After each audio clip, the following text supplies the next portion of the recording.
Get ready for your family's summer adventure with Curry Honda in Chicopee. Hi, it's Cassie, and we want you to hit the road in the all-new 2026 Honda Passport, built for rugged trails and packed with style. Available in vibrant colors to match your vibe. Or pack everyone up in the new Honda Odyssey, the ultimate family minivan with a spacious interior, rear seat entertainment, and cabin watch to keep your kids in check.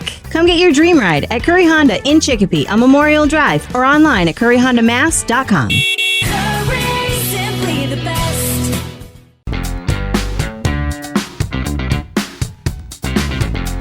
Rock 102, Springfield's Classic Rock. It's 5:35 and Pearl Jam with Bax and Nagle and Rock 102. It's going to be a mix of sun and clouds today with a high of 70. Tomorrow, more of the same with a high of 72. It's 46 right now in downtown Springfield. So a couple of things. Scott Cohen will be joining us today, talking about Patriots football. That should put everybody in a good mood. And today is also Autumn Miss Monday. Oh, yeah. Chance to win a nice thing from Autumn Miss Farms. So that's something to think about. I think the Patriots talk will be something to look forward to. Like I said, I can't imagine that anybody would be in a bad mood after something like that. Technically, that game yesterday was a home record. Much like the Autumn Miss people. All depends on the home. Yeah. Bax and Nagle on Rock 102. Rock 102 is your home for New England Patriots football. Springfield's Classic Rock. It's 5:50 and Billy Idol with Bax and Nagle and Rock 102. It's going to be a mix of sun and clouds with a high of 70. Tomorrow, more of the same with a high of 72. It is 46 right now in downtown Springfield. Hollywood Trash is brought to you by Western Mass Masons. Call them for all your foundation and chimney needs. Somehow you still care about what's happening in Hollywood. So, from Tinseltown, 3,000 miles away, it's Steve Nagle's Hollywood Trash.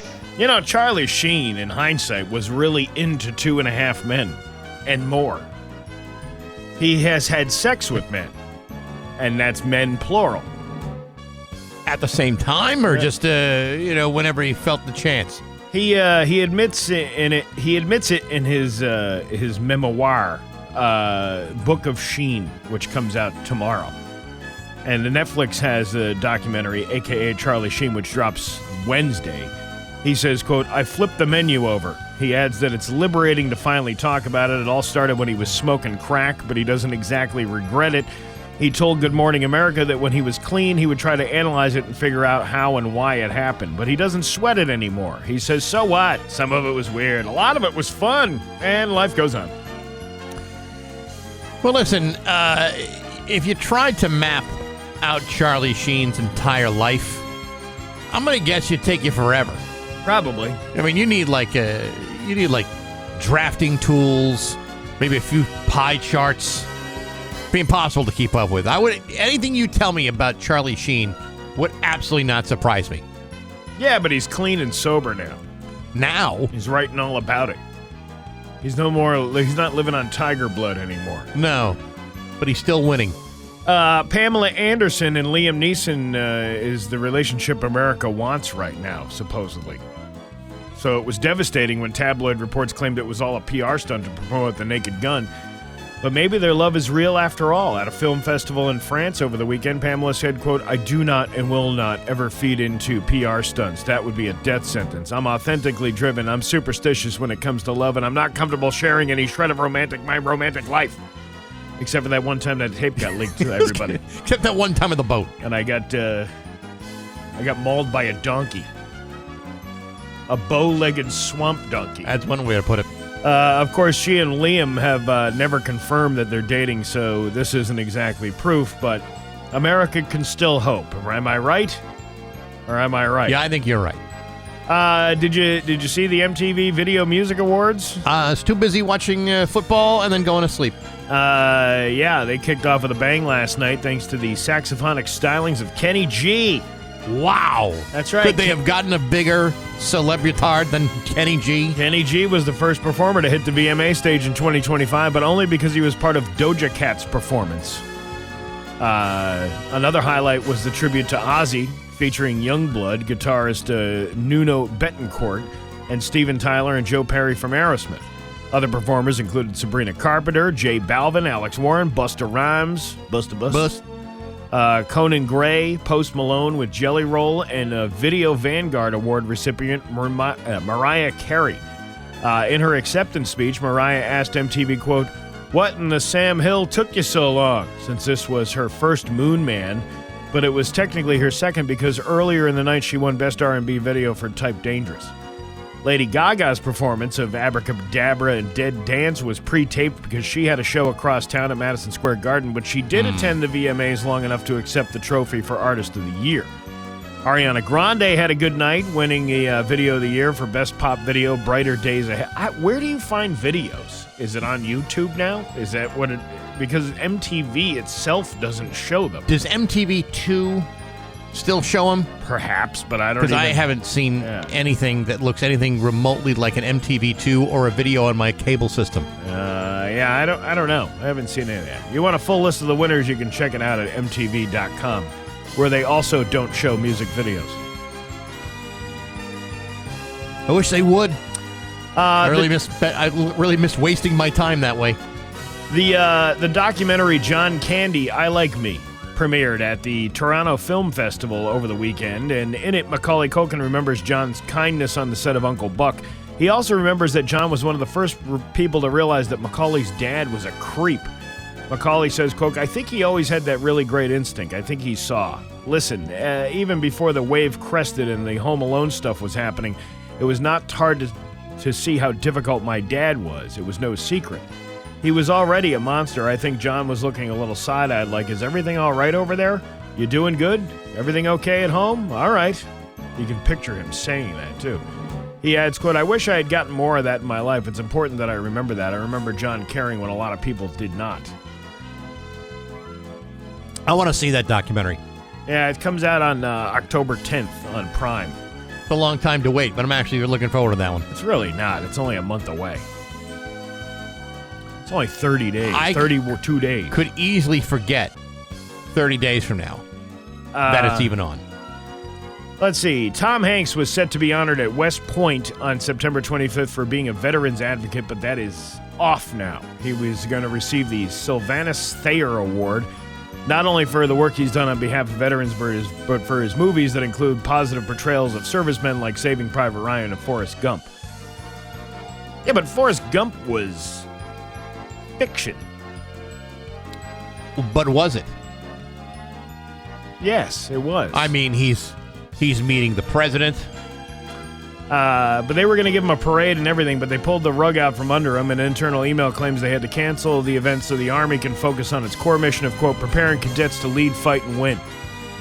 Not to honor a Hollywood movie star. They didn't say that part. Well, it's Tom Hanks after all.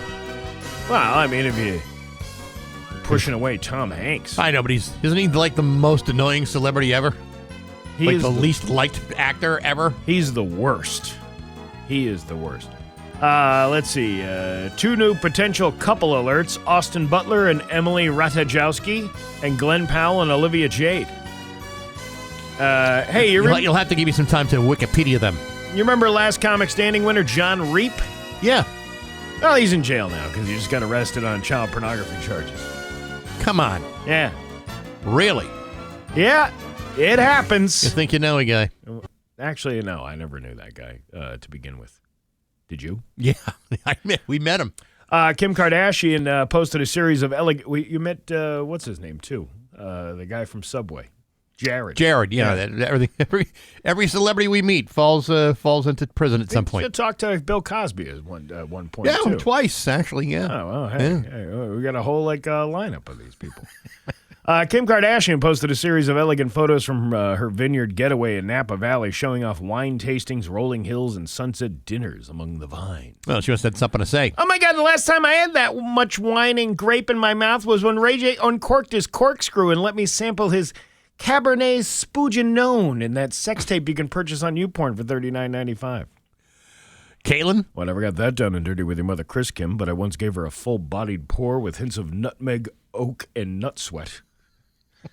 I swirled, sniffed, and then let her legs breathe while I deep dived into the decanter.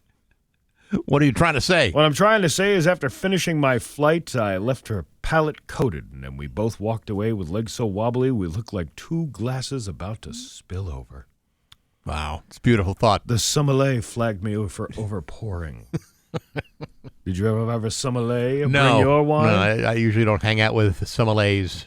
And that is your Hollywood trash on Rock 102. Ugh. The Summit View Concert. And now, Bax's View from the Couch. Brought to you by Rocky's Ace Hardware, your grilling destination. Weber, Big Green Egg, Uni Pizza Ovens, and Traeger Woodfire Grills. Hey, good morning, sports fans. How the heck are you? Folks, you ever hear that old saying that you should never judge a book by its cover? That's an expression usually used by those who find themselves deep within the savage clutches of disbelief and denial. On the surface, some might say the Patriots looked horrible yesterday against the Las Vegas Raiders, and they did it by losing to the Raiders at home by a score of 20-13. In doing so, they not only lost their home opener, but they were also able to turn a marginally ineffective journeyman quarterback like Geno Smith and make him look like the next Johnny Unitas. You young kids can go ahead and look that up. So what happened yesterday? How did the Patriots go from looking pretty good to pretty bad all in the span of a single gloomy afternoon? I mean, if you take away that poorly timed interception, then I suppose you could say Drake May had a halfway decent day, going 30 for 46 for 287 yards. Granted, first-round pick Will Calhoun seemed a little jumpy out there and couldn't stand still. But that's not the only big problem. Your big problem is that your defense looked like garbage. And last year, Geno Smith was the 12th-ranked quarterback in the NFL. That's a guy who should have been able to be shut down. But when your defense isn't covering guys and you're playing sloppy all afternoon, then a guy as mediocre as Geno Smith can throw for 262 yards against that sort of crappy defense all day long. Now, when it comes to judging a book by its cover, should we really be judging the Patriots harshly based upon one bad performance on opening day in Foxborough? When it comes to books, no. But when it comes to the Patriots playing football, the answer is a resounding hell yes. Because what you saw out there were the Patriots squeezing out a big, fat, stinky one right in the field. And next Sunday, the Patriots are in Miami, and based upon what you saw yesterday, the Dolphins are already 2.5-point favorites. That gives the Patriots a full 6 days to figure out how to play professional football, because what you saw yesterday certainly wasn't quite it. But hey, enough of my yapping. Sports brought to you by Rocky's Ace Hardware. Hey, you need a staple gun? Well, you're in luck. The Craftsman $15 tool sale is going on at Rocky's. Get a Craftsman staple gun, a Craftsman hammer, a drill bit set. Good tools, good deals right now at your neighborhood Rocky's Ace Hardware. I'm Bax. That's my view from the couch. Rock 102, Springfield's classic rock. Rock 102, Springfield's classic rock. It's 612 and Aerosmith with Bax and Nagle and Rock 102. It is going to be not too bad of a day. A mix of sun and clouds with a high of 70. Tomorrow, more of the same with a high of 72. It's 46 right now in downtown Springfield. So a couple of things. Scott Cohen will be joining us after 7 o'clock. And also later on today, we're going to give you all the details about the Mayflower Marathon Comedy Night, which is coming up at MGM. All the details later on this morning. Sweet. Weather is a lot better today than it was on Saturday. Saturday was pretty wild, actually. We were up at the air show in New Hampshire at Pease Air Force Base. The Blue Angels were supposed to be there. Yeah. And, on a good day, on a really beautiful day, the Blue Angels do whatever they can, do a whole big thing. Well, just as it was about to start for the Blue Angels, that's when the storm started to kind of emerge, and you could see all the dark clouds up there. They did some things that I've never seen the Blue Angels do. Yeah. They rode their planes around in circles. Really? I've never seen circles like that before. And they didn't do any acrobatic stuff? They didn't need to, dude. They were. I just told you. They were flying around in circles. It was some of the most impressive circles I've ever seen. Wow. And it was all due to the weather. They actually had to cut down some of that other showy stuff, which I find to be a little bit much. Well, but they had to shut it down because of the nasty weather. I was very lucky. I had to go Saturday afternoon. This guy Marty Caproni. I've heard of him vaguely. Anyway, he hooked us up with this gig at 2 p.m. at the East Hampton Rod and Gun Club. Wow.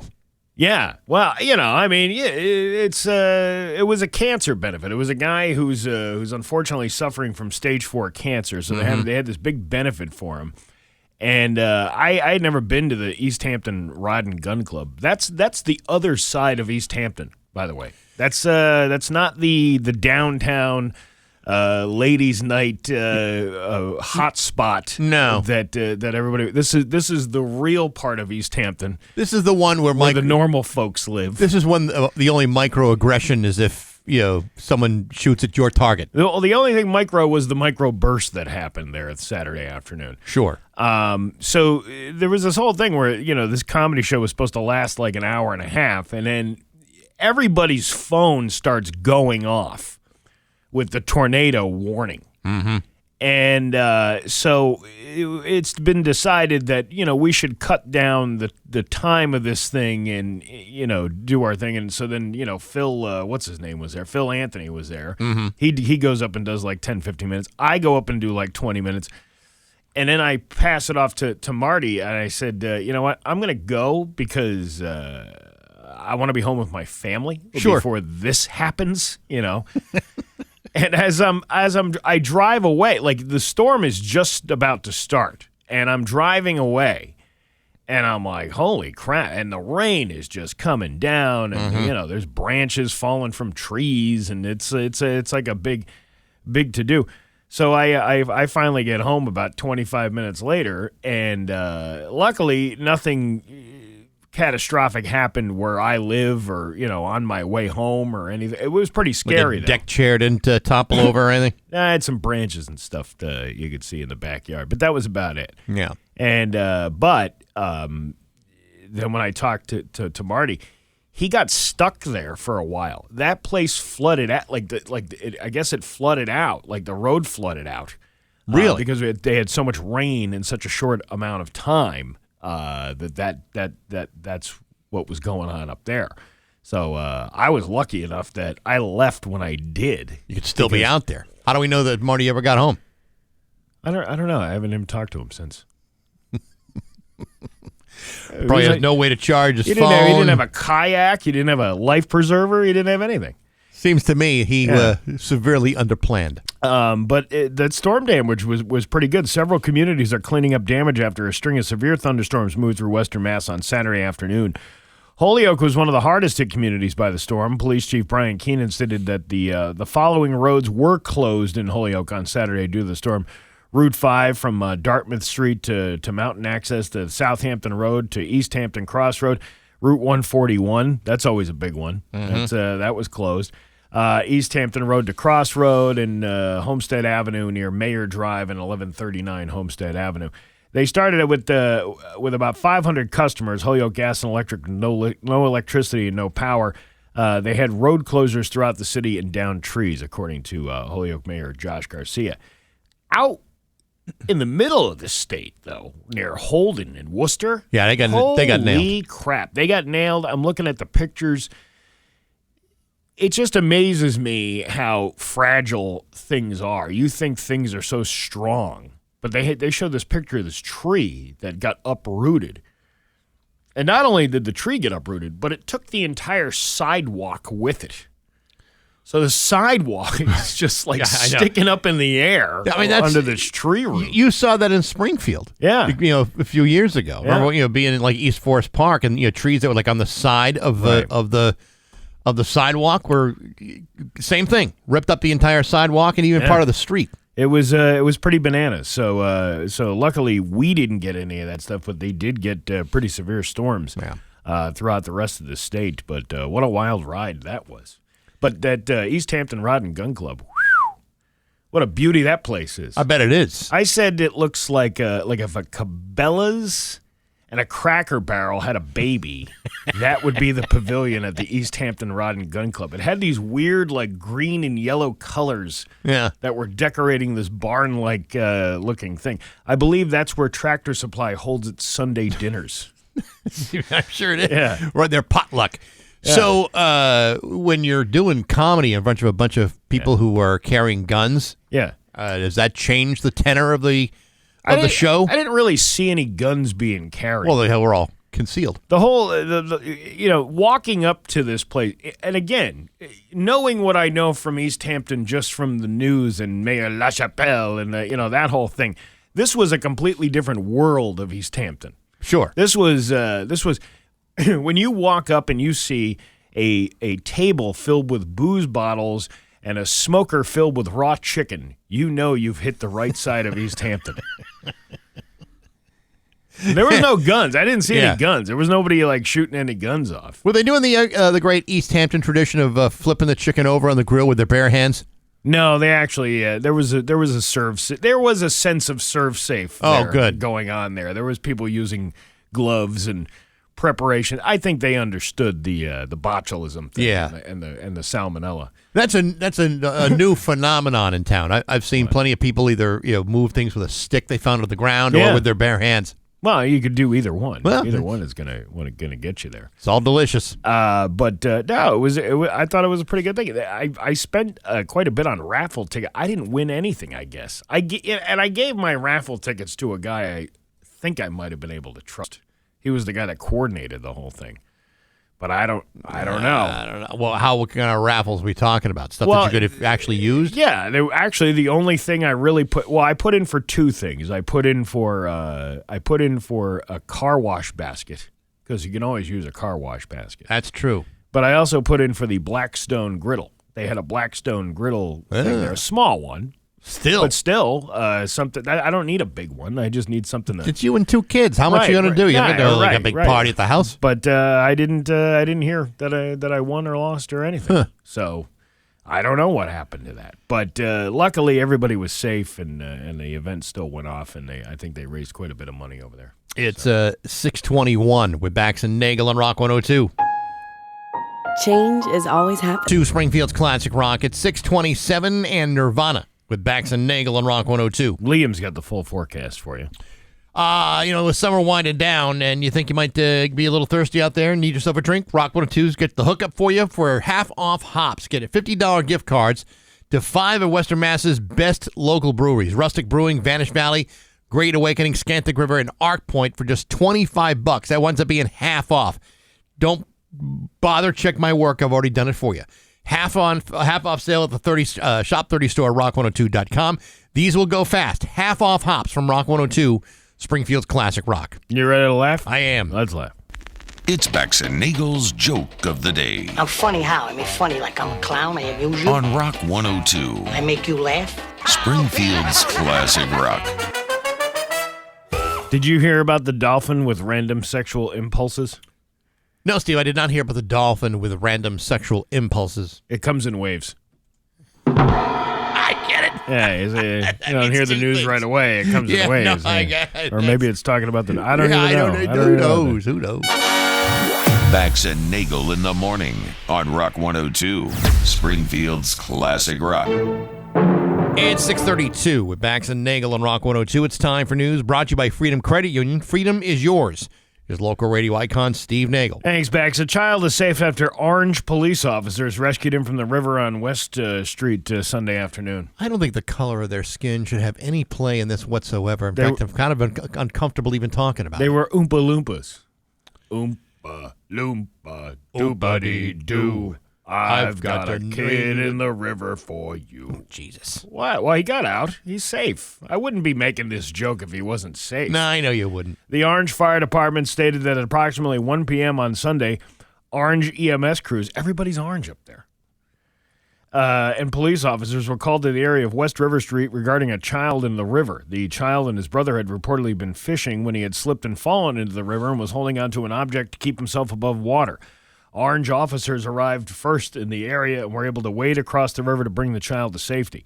The child was evaluated by emergency crews and did not need to be brought to the hospital. The Orange Fire Department commends the officers who rescued the child, stating that they potentially put their lives on the line during the incident. Listen, Yeah. I'd like to think that in 2025 we're kind of past the idea of, talking about some of the superficialities of what separates us. I mean, whether they're orange, green, blue, who knows, man? It's like they're just cops. Well, I don't know. They're doing their jobs. If you got orange skin like that, how does anybody know that you've been eating Cheetos? You can't because tell. chances are, if you're eating Cheetos, it's just the fingertips and maybe your lips that are orange. Wait, is there a city named Jaundice, like Jaundice Police? That's a good question. City of Jaundice. I don't know where that would be. I don't know. Let's see. I wouldn't be surprised. Jaundice. Nope, doesn't seem to be any city of jaundice. I was going to say, they would be helpful with the Orange Police. I would think they would kind of clash. Several suspects were arrested on I-91 in Deerfield in connection with illegal firearms and drugs. The Mass State Police stated in a news release that troopers conducted a motor vehicle stop on I-91 in Deerfield. When speaking with the vehicle's occupants, it was discovered that neither the driver nor any of the passengers had a valid driver's license. That's like one of the first things you learn in the Steve Nagle College of Criminal Knowledge. Always make sure somebody has a license. I mean, it's not that hard. Most of the time, you can do it online. The operator exited the vehicle to fill out the summons paperwork. When speaking with the operator and passengers, troopers suspected the vehicle was being used to transport narcotics and an illegal firearm across New England. State police searched the car and found a loaded Glock handgun with a high-capacity magazine. Highlights? Cracked. It's a bon appetit. A Glock handgun with a defaced serial number, a high-capacity magazine, approximately 1.5 kilos of cocaine, and approximately 120 grams of pure fentanyl. Man, that's a crazy magazine subscription. I remember when I got Sports Illustrated, all they gave me was a chin-activated football phone. I know. I remember I signed up for all those red books. All occupants of the vehicle were arrested and charged with narcotics, trafficking, and firearms offenses. The names of the suspects have not been released at this time.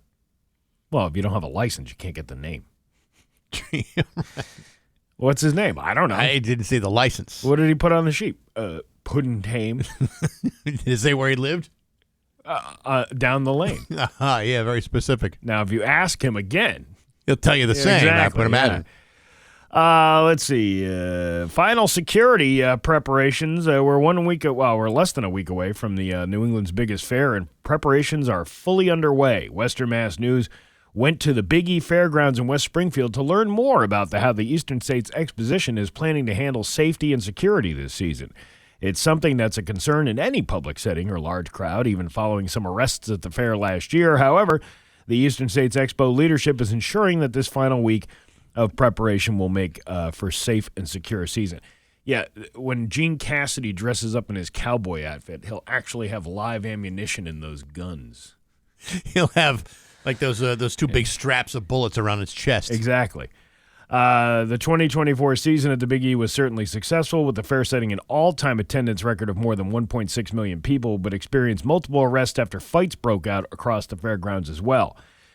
Mean Gene Cassidy, CEO and president of the Eastern States Expo, said that suffocating the guests with law enforcement is not always a way to approach the situation. No, you just suffocate each other by packing 175,000 people in on one day. That's how you suffocate people. Well, I mean, or trample or, whatever. Yeah. I'm sure they got it all handled. This year, Cassidy strategically placed certain popular vendors throughout the fairground so that overcrowding is less likely to occur. While safety may be at the front of many people's minds, vendors like Ryan Calmer of the Meatball Factory says it's a completely different setup to worry about this week. We always say if you have 5 days, it's going to take 5 days. If you have 3 days, it's going to take 3 days. But we will take our time, do some internal cleaning as well, get our equipment ready for the big numbers that we're going to do. And then they go and they talk to a bunch of vendors throughout the thing. Did you go to the tasting thing a few weeks ago? No, I didn't.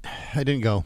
Just a couple of people from here went? I think, just a couple of people. Because I think I saw that girl from Laser she was doing videos. Yeah, no, I didn't go. We dropped the ball on that. These things happen. And another reminder why you need to donate to the Open Pantry this year. The Amherst Survival Center has teamed up with UMass Amherst to open an on-campus food pantry for the university community. A ribbon-cutting ceremony and open house was held Friday ahead of the pantry's official opening on Saturday on North Pleasant Street at the former Newman Catholic Center. Students can shop weekly and stock up with roughly 10 days' worth of food for their household. Former Student Government Association President Colin Humphreys not only helped get the initiative off the ground, but has also experienced food insecurity himself. I used to worry about being judged for being on the free lunch program. There were a few times where I was worried I would get denied lunch because I was a little bit in school lunch debt. I remember there were a couple of days where I didn't even eat because I was afraid people were going to judge me. I remember some kids would have a piece of cheese between two pieces of bread because they had too much lunch debt, which is completely unacceptable. The National Center on Safe Supportive Learning said that 1 in 3 college students face food insecurity nationally. In Massachusetts, 44% of college students report being food insecure, according to Wisconsin Hope Lab in collaboration with the Department of Higher Education. Well, the truth is, I've never been more broke than when I was in college. I was dead-ass broke all the time. And sometimes my meal was a mustard sandwich. A mustard sandwich is 2 slices of bread with mustard in the middle. Where you wish you had some meat. Bow, bow, bow. Yeah, but did you have a meal plan at college? When I lived in the dorms. And then when you moved off campus? When I moved off campus to save money because it was actually cheaper to rent the house that me and 12 other people were renting than staying in the dorms, I had no meal plan. So I had to fend for my own damn self. And that's when things got a little tight. Maybe a lot tight. Super tight.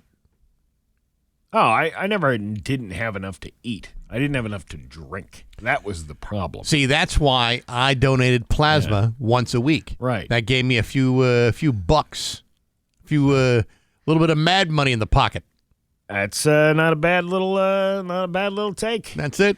When people think of the harvest moon, they usually think of September's full moon, but every 3 years, the harvest moon is October's full moon. This year is one of these years, meaning September's full moon is referred to as the corn moon. Did you see it the other day? I did. It was red. Beautiful. Yeah.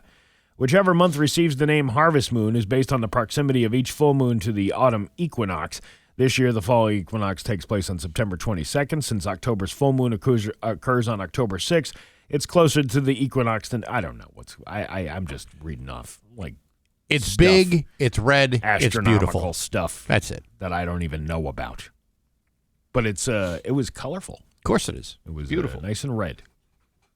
And that's just the way it goes, you know. This is what do they call it? Astrology? That's not astrology. It's astronomy. Astrology is when you're looking into the cards. You're looking into the cards and assume it all means something. Astronomy is the stuff that actually happens. Have you smelled a strong, rotten, egg-like odor in Gloucester? No. Well, you're not alone. I've not been to Gloucester. In fact, the concern has prompted city officials to explain the reason behind the unpleasant smell. The odor is coming from an invasive Japanese seaweed called Heteroisophonia japonica. The city of Gloucester explained in a Facebook post, when large amounts of seaweed wash ashore and decay, they release a rotten egg-like smell caused by the production of hydrogen sulfide gas. Intense winds from Hurricane Erin pushed large chunks of seaweed ashore, and high tides carried it to the estuary of Good Harbor. Without a good, strong current to pull the seaweed back into the ocean, it's just been sitting there and decomposing. And it smells delicious. Horrible. Yeah. You know, this isn't as bad as that when I went to Florida and they had that red tide where the fish were all dead. Yeah. And they were washing up on the shore, and the entire beachfront from like 4 miles away smelled like a dumpster, which was absolutely disgusting. Yeah, that happens occasionally from in New England beaches where the red tide comes in. It's disgusting. It is gross. Nobody wants to go into the water for a dip with the red tide. It's gross. Well, unless you want to smell that way. And I don't. Are you sure? Listen, it's everything I can do just to smell the way I do. 2 women from Connecticut, 38-year-old Dominique Marion and 24-year-old Tayanya Williams, were accused of stealing more than $2,000 worth of clothes from a TJ Maxx in Massachusetts a few weeks back. The police didn't have trouble tracking them down. They were spotted a few minutes later in a Wendy's drive-thru across the street. You know, nothing works up the appetite for a Baconator like a larceny. you know. The local police said the officer who found them was no stranger to the Wendy's drive-thru. That means he was a fat cop. That means there's always a Frosty when he's running surveillance. And when they were caught, the woman traded in their combo meals for a pair of handcuffs. It's a weird trade. Well, these are like the cops trying to be funny. Well, he was no stranger to the Wendy's drive-thru because he's got a little extra few pounds on him. You know what I'm saying? Huh? That's why we call him Officer Hot and Juicy. The stolen clothes were in the car, and the cops also uncovered a large amount of additional items believed to have been stolen from other area stores. Both women were charged with larceny and conspiracy and never got to have their Wendy's. That was the worst part. Yeah, well. And they've got all these clothes that have to be, put onto the shelves or what have you. Yeah, what a big pain in the ass that is. You take them off in piles and man, $1,000 worth of clothes at a TJ Maxx is a lot of clothes. It's a lot of clothes. I mean, how much? It's like taking one like a full rack and pushing it out the front door. Even if the most expensive thing at TJ Maxx, clothing-wise, is what? Maybe $80? Maybe $100? Maybe? Yeah. But most of the stuff is discounted. That's the whole reason why women shop there. Because it's a discount store. I don't know, man. I don't know what people think. All I know is eventually, suppose is everything your size? Do you go and make sure everything is your size? Do you have things that would never possibly fit you? Remember that Melvin Jones? Yeah. He took like 30 pairs of jeans. Out of East Film Mall. They couldn't have possibly have been his size.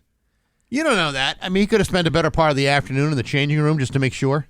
You ever go into try to find yourself a pair of jeans and they have everything but your size? I would say that would be true of every time I go to buy jeans. Why is that? I'm an odd size, Steve. I even lost a ton of weight, and even still going in now, I'm still can't find fitting clothes. It's impossible. Your Pioneer Valley forecast today going to be a mix of sun and clouds with a high of 70. It's 47 right now in downtown Springfield. I'm Steve Nagle, and that's the news on Rock 102. Oh, yeah. GG Inks, screen printing and embroidery. To Springfield's Classic Rock at 6:52 and Steppenwolf with Bax and Nagle on Rock 102. It's going to be mostly sunny today with a high of 70. Tomorrow, more of the same with a high of 72. It's 47 right now in downtown Springfield. Want to get your mind blown? I've had my mind blown enough, but go ahead. See if you can do it. Mayflower Marathon is 77 days away from today. That is exactly 2 months, 2 weeks, and 2 days away from today. All right. And while we all get ready for the Mayflower Marathon, we got a big event coming up on October 16th. You ready for this? Yeah. This is exciting stuff. Thursday, October 16th, it's Rock 102's Mayflower Marathon Comedy Night at the Armory at MGM Springfield. Brought to you by Dave Miner Exterior Home Improvements and Aquapump. Join us for a night of laughs to benefit the Open Pantry. Comedian Tom Cotter will be the headliner, along with special guest Steve Nagle, Corey G., along with me, who will be serving as the host for the night. Tickets are on sale right now at rock102.com. All the ticket profits donated to the Mayflower Marathon. It's the Mayflower Marathon Comedy Night, October 16th with Tom Cotter. Brought to you by Dave Miner Exterior Home Improvements, Aquapump, and Rock 102. Springfield's Classic Rock. How'd we get that guy? I think you called him. I did.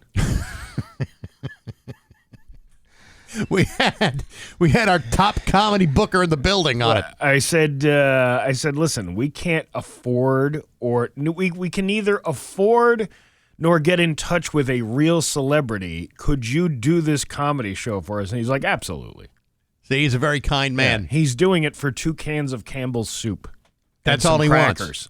Yeah. Well, that's what he has to donate to get in. Right. So Tom Cotter has stepped up to the plate and done us a good service by headlining this comedy show. It's good. It should be a good night. Tom puts on a great show, so it'll be a lot of laughs and a lot of fun. And best of all, it helps out a great cause. The Open Pantry needs your help this year, and so we're looking to make this a very important and a very successful Mayflower Marathon. Every one of them is the same way. Yes, but this one maybe even more so because the need is that much greater. What happens next year? I don't know, Steve. I'm hoping by next year it all gets resolved. How many records can you break? I don't. Well, until you stop doing it, I suppose. Well, we're not going to do that. No, not while I'm in this seat. You never know. Yeah, that's exactly why I'm saying it. Scott Cohen coming up moments from now. It's almost 6:56 on Rock 102. Summer's winding down. And now, Bax's View from the Couch. Brought to you by Rocky's Ace Hardware, your grilling destination. Weber, Big Green Egg, Uni Pizza Ovens, and Traeger Woodfire Grills. Hey, good morning, sports fans. How the heck are you? Folks, by now, many of you have seen the footage of what happened in the stands during that Phillies-Miami Marlins game on Friday night. And what has since become a viral video, a home run ball that was smashed into the stands by Phillies outfielder Harrison Bader resulted in a father and son being berated by a miserable woman who has since been named the Phillies Karen due to her behaving like an entitled jackass. To give you a little bit of a summary, Harrison Bader smacked a dinger in the stands during the fourth inning of the game on Friday, and like every home run in Major League history, the ball was vigorously chased down by a small group of otherwise reckless fans, all desperate to get their greasy little mitts all over it. In this case, the ball was rightfully retrieved by Drew Fitwell, a man who then walked back to his seat and handed the baseball to his young son. Within seconds, a silver-haired woman marched over to Fitwell and his son and insisted that the ball was hers, demanding that he give it back. The shocked father, not wanting to rile this indignantly entitled gaslighting shrew up, reluctantly handed the ball back to her, where she then marched back to her seat. After the game, Harrison Bader met with the boy and gave him an autographed bat, which was a very nice thing to do. Meanwhile, there are rumors that this woman, now known as the Phillies Karen, had been fired from her job as a public school administrator. That rumor was quickly squashed by the school department, saying that she is not one of them and never has been. Listen, I've seen this video maybe, 270 times over the last 2 days, and as far as I'm concerned, this guy snagged the ball fair and square. There was no tussle. There was nobody rolling on the ground for it. He simply bent over and grabbed it like anybody would. Meanwhile, you had this woman under the impression that her rights to the ball had somehow been violated, when in fact, the only one who suffered any real damage was the 12-year-old boy she took it from. Man, I never thought I'd live to see the day when a Philadelphia sports fan would suddenly start acting like an a-hole. I guess I never saw that coming. On the other hand, when the entire city of Philadelphia thinks you're the biggest a-hole in the stadium, that's really saying something. But hey, enough of my yapping. Sports brought to you by Rocky's Ace Hardware. Craftsman Outdoor Power Tool Kits, $20 at Rocky's. Blowers, hedge trimmers, string trimmer, $20 with your Ace Rewards card. Fall cleanup, sped up quick. The Craftsman $20 Outdoor Power Tool sale going on right now at your neighborhood Rocky's Ace Hardware. I'm Bax. That's my view from the couch. Rock 102, Springfield's classic rock. Rock 102, Springfield's classic rock at 7:09, and Motley Crue with Bax and Nagle on Rock 102. Mix of sun and clouds with a high of 70. It's 47 right now in downtown Springfield. And he's in the studio with us right now to take a look at sports. It's Scott Cohen. I don't think we've been in the same room together for, it seems like almost a month, right? It was a great time off. Yeah, wasn't it? It really was. Anyway, man, I got to tell you, if you asked me on Friday how I felt about the Patriots, there was a sense of optimism. We talked to Zolak on Thursday. He was optimistic. And I suppose for that first half, everyone could have been optimistic. But you watch them play, and you watch the defense and how much they just let go, how they weren't covering guys. And I said in my view from the couch, they made Geno Smith look like the next Johnny Unitas. Johnny Unitas. And yep. That's tall. That's a tall order. It's a tall order, and I just think they I don't know if it's nerves or what it was, but man, that was not a good showing. It went completely against the way you thought the game was going to go. Ditto what you just said. I talk to Pat every Friday afternoon during the season, and I'm like, yeah, listen, I like these guys. Drake May's his sophomore season. He's going to take the next step forward. Drake May sucks. Well, he does. He does. They spent a lot of money on defense. But dude, I got to tell you, man, Drake May looked like Mac Jones. And if Drake May first plays pass of the afternoon, like Mac Jones, we're going to be in trouble. First pass of the afternoon saw him sail over the head of Demario Douglas on third down. That sets the stage for the afternoon as the second-year quarterback had several errant throws, including high misses to Hunter Henry and then later to Douglas in the end zone against a zone-heavy defense that forced May into largely operating underneath. The inconsistencies accuracy-wise made it difficult for New England to methodically work down the field. He's just not a good player. He's not a good player, Steve. Very hard to argue with that, Steve. Yeah, it's very insightful. You're very insightful. You've crystallized everything eloquently. There were some strong moments highlighted by a perfectly placed touchdown to Douglas and back shoulder seam to Hunter Henry. May was not able to elevate the unit enough throughout Sunday while he also threw an interception, which he was hit on, and then put 2 balls on the ground. Well, that happens whenever you get knocked down to the ground. A common theme from coaches and players post-game was the amount of X-plays allowed on defense. For the second straight year, Geno Smith burned the Patriots' pass defense, throwing for 362 yards, which included 9 passing plays of 20-plus yards. 5 of those came against pressure as Smith stood tall against New England's all-out pressure looks from the jump as he was connected with Trey Trucker and a 26-yard touchdown with 7 rushers coming out. Again, I can't argue with any of that. Really, one of my real regrets when I come in here on Mondays is that we don't get Steve involved enough in the conversation. But here he is. He goes out and smokes cigarettes, and here he is. He dives in, and now I'm starting to regret my regrets. It was a strong summer for Jeremy Springer's unit, but the success did not exactly translate into the regular season. Can you tell me more about Jeremy Springer? Besides 2 Dylan Lob's kick returns going over 30 yards,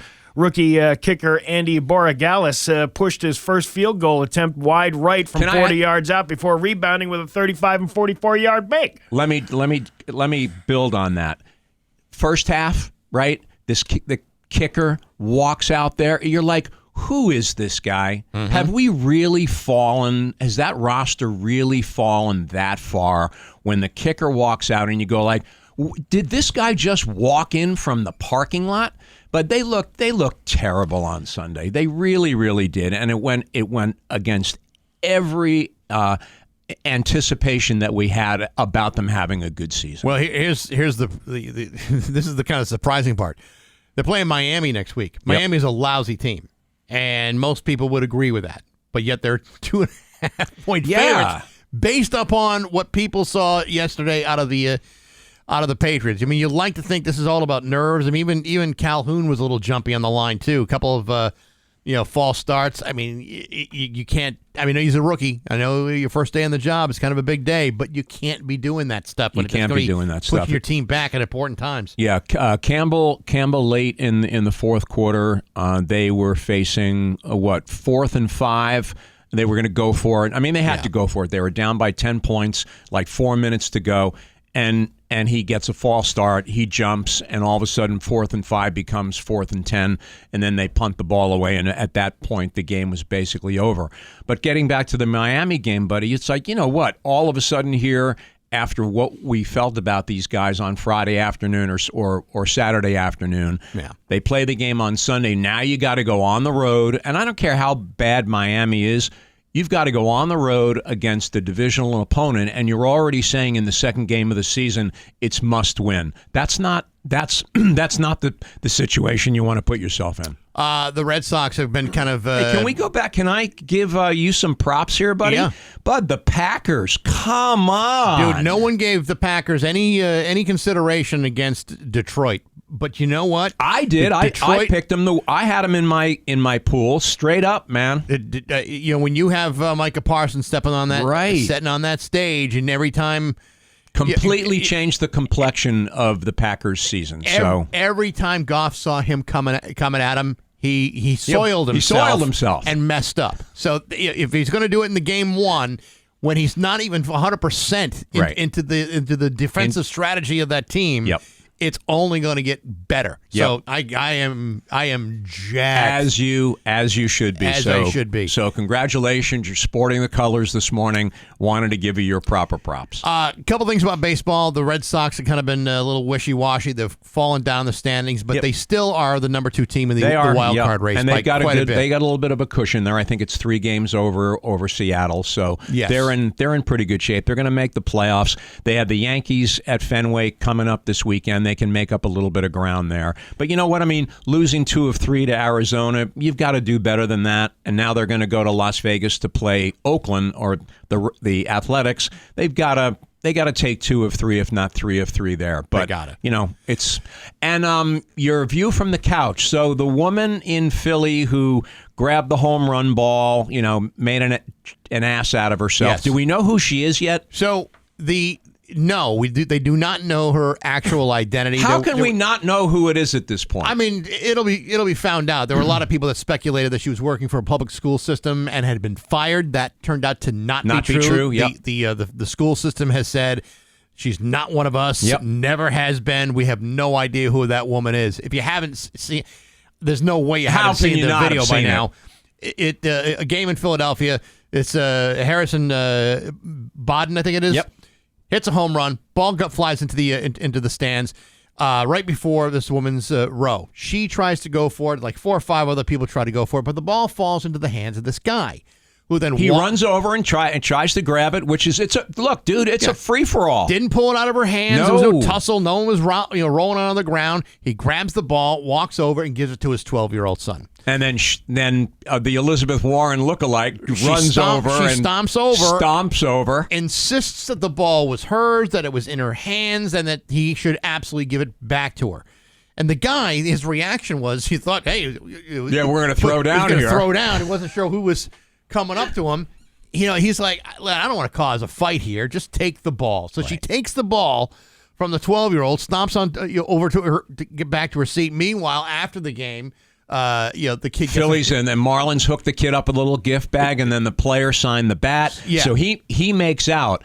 I just don't understand that in this day and age, people don't get that you cannot behave that way in a public place where there's cameras, because you're gonna get bit on the ass. Do you have any idea how difficult it is to be in a sports arena, a sports stadium in Philadelphia, where every other Philadelphia sports fan in that building thinks you are the biggest a-hole in the building? It's mind-boggling. It's mind-boggling. There's 35,000 a-holes in that building, and you have somehow been elevated to their queen. Top. You're the top. You are the tippity top. Do you have any idea what kind of gaslighting shrew you must be in order to justify justify that behavior in any way? Why does this kid deserve all this swag, though? Because the woman... Because he got screwed by... So what? No, man. There are crappy people you deal with every day. So what? The dad shouldn't have given the ball back to begin with. He should have kept it. And then all of a sudden, this kid gets rewarded because this lady was being a jerk? Well, Steve, I think you're missing the point. This isn't really about the kid. It's really about the woman adults. who feels it's about as if the adults. She's entitled to have a ball that she didn't have Yeah, but people act like of. that all the time. I don't understand. Well, this is why we this need is to nip such this crap in the bud. I heard audio of that. She's like, me, I. Dude, just like the worst kind of possible behavior. And she's paying the price now, man. She's paying the price. And she was right out of Central Casting. You look at that woman and go, yeah, she probably behaves that way 24/7, 7 days a week. Yeah, she's probably that way like at a youth soccer game. No question about it. Probably that way in the parking lots. Thank that goodness way all she got the time. exposed. Man. Oh, so you believe in exposing somebody like that and making sure she reaps every... If you behave like that, there's a price to be paid for. People, you know what? People are jerks every single day. That's true, but not every one of them gets to be on a viral video and the whole country thinks you're a jerk. I don't know. So I'm not excusing anything about this woman. Absolutely not. Deserved it's all of a sudden it's Christmas in September because a Karen was mean to me. Sorry. Scott, are you listening to what's going on here? I'm not listening. You know what? This I'm not. sounds like a young boy Probably, up in Syracuse, probably Just some somebody minor took league his baseball. ball away. Someone took your ball away. Somebody took his ball away. And your dad Your your dad wasn't as drunk as the guy that took the ball away from No, you. we left the game too early to catch anything. Exactly. We had to make last call. Exactly. That's what it was. Even when the tickets are free, I'm out in the 7th inning, so I wouldn't have been there anyway. We'll see you next week. See you next week. All right, Scott Cohen at 7:21 with Bax and Nagle on Rock 102. Rock 102, Springfield's Classic Rock at 7:27 and the Rolling Stones at Bax and Nagle on Rock 102. Liam has got the full forecast for you. Hey, this week on Baxi's Musical Podcast, my guest is Ali Genovich and Jacob Brooks from the band Levada. They're about to release their third album on Friday called Love Darl. It's a really cool record and a band that's really started to come into their own. An amazing story, and you can hear it on Apple Podcasts, SoundCloud, Spotify, the Rock 102 YouTube channel, rock102.com, as well as on the app, and it's all brought to you by Metro Chrysler, Dodge, Jeep, and Ram at Chicopee, and Rock 102, Springfield's Classic Rock. Speaking of music, you didn't have this in Hollywood Trash, but Rick Davies from Supertramp died over the weekend at the age of 81 from a long and progressive illness. Well, so I 81. didn't know him. I didn't even know that was his name, so goodbye, stranger. Well, that was the guy It's who been sang. nice. Yes, that was. It sure Hope would. you find your paradise. I'm sure he did. Do you know that song was about a one-night stand? Yes, I did know that. I didn't know that until I was super high one day. Really? And it clicked. This is going back years ago. I'm like super stoned, and I'm like, Mm-hmm. oh, it's about one-night stands. That's right, Steve. Yeah. Sometimes a little devil's lettuce needs you to connect the dots. You know what I mean? It's like you're putting together a jigsaw puzzle in your head. Very much so. Yeah. Like yeah. that. Yeah. That's something to think about. Oh, there you go.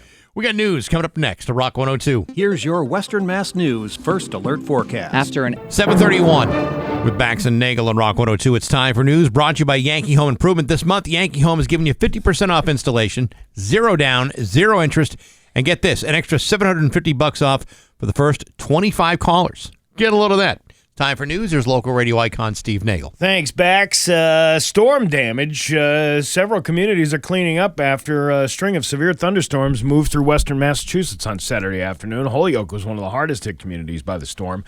Police Chief Brian Keene stated that many different roads were closed. I'm not going to read the whole list because they're open now. But they were closed in Holyoke due to the storm. It got pretty nasty. Yeah. So a lot of very pictures. quickly. A lot of pictures, a lot of trees down.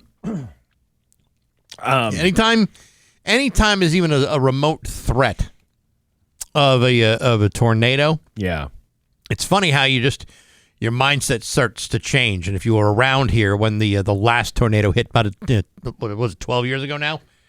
Wait, how long ago was that? Now it's like longer than was it? I don't remember what the year was, but it's like It's been a long time. But it's funny how your mindset about that, right? Just changes. Prior to that, we thought, tornadoes around here, not a chance. Like, next thing you know, you get hit. Well, I mean, what is it, like every 10 years or so you get a tornado? I guess. It was 2011, so that was 14 years ago, so you get 14. another one. But then prior to that, there was one in wasn't there one in like the Berkshires, Great Barrington or something like that? So it happens. It's not unusual. But wasn't Marty was saying that like this area is like number 2? Like, you get Tornado Alley out in the Midwest. Yeah. But for the number 1 amount of tornadoes, but then like this area is number 2. Yeah, but proportionally speaking, number 1, they're hogging all those things for themselves. What, the tornadoes and natural that's disasters. What it is, yeah. They want to be the one. It's like us trying to do that whole, we have the world's largest pancake breakfast. Yeah, right. Even though there's another, out in Michigan or Minnesota or something like that? Yeah, Grand Rapids. Grand Rapids. But for them, they were the home of General Mills. This was always the biggest cereal breakfast. Cereal, pancakes. I mean, I realized we had to figure out something. But I think we're still in it, in a competition they're no longer a part of. The Beckett Police Department is investigating a hit and run that managed to demolish the Beckett Woods community sign off the intersection of Edgy's Way and Jacob's Ladder Road. Edgy. Okay. Police believe the incident occurred between the hours of 3 and 5 p.m. on Friday afternoon. The Beckett Police Department is also asking the public if they have witnessed the accident or have any information to contact them, and then they give their phone number. There's no cameras up in that part of the town, up in that part of our woods. I mean, you're out in the middle of nowhere. Beckett is like, pretty far away from civilization. I don't even think you can call Beckett civilization. I don't think you can actually use that and civilization in the same sentence without feeling like you're deceiving somebody. But like every other police department would, even Russell has cameras. But Beckett, no. You check your camera at the door when you walk in. No, they got a guy out there with a sketch pad instead. Is that what it is? Yeah. Drawing pictures by candlelight. Our security system is Cletus over here, but he was sleeping when that accident occurred. Actually, that woke him up, but he didn't wake up fast enough to get the license plate. He was going to draw it, but his pencil broke. Man, it was a devastating day here in the town of Beckett. Let's see what else is going on here. What about all my news? I had all this news, and then now where'd it go? I have no idea. I'm looking at, in Deerfield. Several suspects were arrested on I-91 in Deerfield in connection with illegal firearms and drugs. The Massachusetts State Police stated in a news release that troopers conducted a motor vehicle stop on I-91 in Deerfield. When speaking with the vehicle's occupants, it was discovered that neither the driver nor any of the passengers had a valid driver's license. No, boy. Well, I left it at home. Where's your home? Vermont. And you were able to cross state lines without that? The operator exited the vehicle to fill out the summons paperwork. When speaking with the operator and passengers, troopers suspected the vehicle was being used to transport narcotics and an illegal firearm across New England. How did they suspect that? Just by looking at the... while this guy's filling out his I don't have a license paperwork, we're thinking that this car is being used to transport drugs and firearms. How right are we? I mean, it's not likely a guy's actually going to forget his license on the counter somewhere. Yeah. By the way, it's Battle Creek, Michigan. Battle Creek, according to Barry Krieger. Not what did I say? Grand Rapids. Grand Rapids. Battle Creek. And then Marty says we're number 3. Number 3. Yeah, for tornadoes. Where's number 2? Texas, maybe. Maybe. Oklahoma. Yeah, that's a good place. Isn't that all part of that same tornado alley?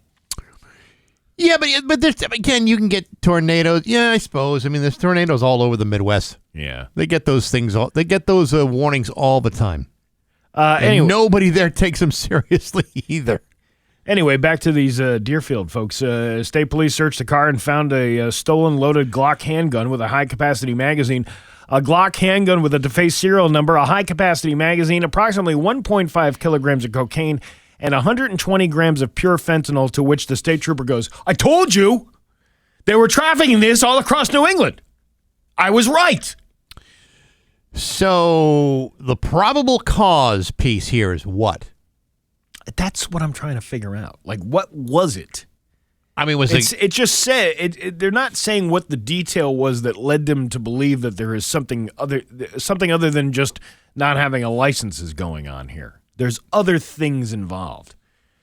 But were they pulling them over for the like a high tint job, or were they driving erratically? I don't know. It just says that they pulled them over, and then they found that they had no licenses. Yeah, but you don't know that until you pull them over. That's the thing. So why did you pull them over? I don't know. You think the news station would ask a question or two. Oh, please. Not a chance. Boston detectives have arrested 2 people in connection with a series of accessible parking placard thefts that occurred throughout Brighton this year. The 19 reports of theft prompted an extensive investigation and resulted in the arrest of Andrea Doucette Keating and 37-year-old Zachary Shelton, according to Boston police. On August 21st, Doucette Keating was arrested and later arraigned in Brighton District Court for breaking and entering a motor vehicle, malicious damage to a motor vehicle, larceny from a motor vehicle, and possession of burglarious tools. Shelton was arrested and is expected to be arraigned in Brighton District Court for larceny less than $250 from a person over 60, stealing a handicap placard, and breaking into a motor vehicle, nighttime felony, and all kinds of other good stuff. The three key placard thefts for detectives took place on June 30th at 82 Glenville Avenue and August 14th on Washington Street. The evidence from these incidents helped investigators identify Doucette Keating as a suspect. They had all these handicap placards that they had stolen. Wow. That they were selling. You know, I got to tell you, not that long ago, you and I had this discussion. I was driving my dad to lunch, and we used the placard that's normally in his car and put it in my car so I could get the handicap parking. First time I ever had that. Never had that in my life. Never? No, I never had. I never. And the first time I did it, I went into a parking lot, and he said, "Well, there's a parking spot over there." And I'm thinking, I can't go there. It's for handicap. And I'm like, I've got the placard. It's glorious, isn't it? And I realized this is the greatest freaking thing in the world.